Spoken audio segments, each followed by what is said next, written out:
Le PIB de la Dominique est l'un des plus faibles au monde. Pourtant, sur cette petite île des Antilles, les projets hôteliers de luxe se multiplient. Inauguré en 2019, Jungle Bay propose 120 villas à flanc de falaise avec vue imprenable sur la mer des Caraïbes. Comme vous pouvez le voir, tout est très nature. C'est ce qu'on appelle un éco-resort. Et le propriétaire de Jungle Bay le décrit souvent comme un véritable jardin d'Éden. La Dominique n'a pas encore d'aéroport international et sur cette île volcanique, les plages de sable blanc sont rares. Mais pour attirer les investisseurs, ce petit État situé entre la Guadeloupe et la Martinique a un argument de poids. Investir dans Jungle Bay donne à chacun des investisseurs le droit à la nationalité en Dominique. La nationalité de la Dominique est à vendre et c'est l'une des moins chères au monde. Pour l'obtenir, deux options, une donation de 100 000 $ pour un programme social dans le pays ou un investissement d'au moins 200 000 $ dans un projet touristique comme Jungle Bay. Kenny Green est intermédiaire dans la vente de ses passeports dorés. La quasi-totalité de ses clients ne mettra jamais un pied en Dominique. Ce qui les attire est ailleurs. Ce sont des personnes qui ont des nationalités sujettes à des stéréotypes. Autrement dit, ils ont des difficultés à voyager. Ils en sont empêchés par leur nationalité. Les clients de Kenny Green viennent principalement d'Asie et du Moyen-Orient. En achetant un passeport dominicain, ils ont accès à plus de 140 pays à travers le monde, y compris ceux de l'espace Schengen. Pour rassurer ses partenaires diplomatiques, la Dominique a mis en place une série de vérifications censées garantir le sérieux des candidats.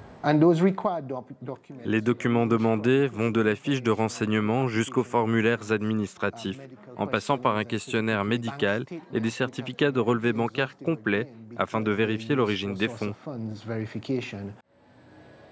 Mais ces vérifications sont effectuées par des organismes privés qui ne font qu'émettre des recommandations. Les États-Unis et l'Union européenne s'inquiètent de ce manque de transparence. Les programmes de citoyenneté par investissement peuvent faciliter la criminalité financière. Dans une résolution adoptée en mars dernier, le Parlement européen préconise plus de fermeté vis-à-vis des pays qui proposent ces programmes. S'ils perdaient l'accès à l'espace Schengen, le passeport dominicain pourrait devenir beaucoup moins attractif. Nous suivons la situation de très près et c'est pour cette raison qu'une part de la communication et du lobbying que nous avons à faire avec l'UE et les États-Unis est simplement d'expliquer l'importance de ces programmes pour notre économie. Les revenus du programme de citoyenneté par investissement représentent officiellement plus de la moitié des recettes du gouvernement. Les donations dans les programmes sociaux, grâce auxquels on peut obtenir un passeport pour seulement 100 000 $, permettent de construire des hôpitaux, des écoles ou encore des logements sociaux comme ici, à Roseau, la capitale. Ici, il y a la cuisine, la salle à manger.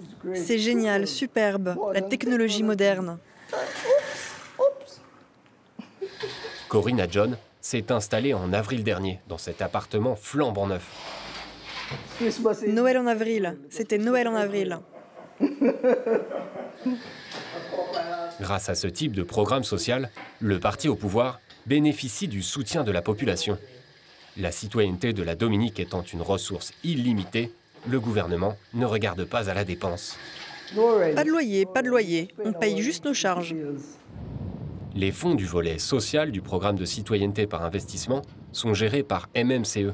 Cette société privée, basée aux Émirats arabes unis, développe des projets immobiliers pour le gouvernement. Vous auriez dû voir l'inauguration. Les gens étaient tellement heureux. Ils pleuraient. Ils pleuraient vraiment. En tout, MMCE gère plus de 22 chantiers, dont celui du futur aéroport international, estimé à près de 350 millions d'euros. Cela représente une grande partie des commandes publiques attribuées sans appel d'offres. On est très connus ici, et je suppose que les gens nous aiment bien. Cette mainmise de la société MMCE est l'une des principales inquiétudes de l'opposition en Dominique.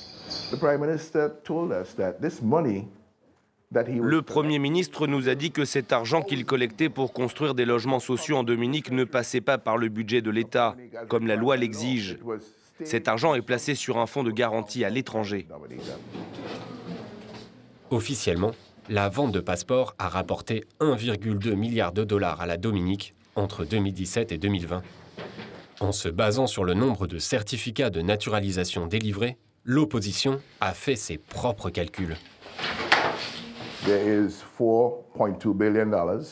Il y a 4,2 milliards de dollars issus de la vente de la citoyenneté dominicaise qui ne se trouvent pas dans le trésor public. Ce à quoi nous avons affaire, c'est un cas flagrant de détournement de l'argent qui appartient à la Dominique. Le gouvernement nie ces accusations. Et si le chef de l'opposition soutient le programme de citoyenneté par investissement, il craint que ce manque de transparence ne nuise à la réputation du pays.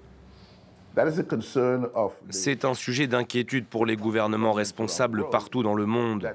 Vous ne pouvez pas avoir des pays qui vendent des passeports, qui deviennent des outils dans les mains des criminels pour leur permettre de voyager sans problème à travers les frontières internationales, grâce justement aux privilèges accordés aux passeports dominicains.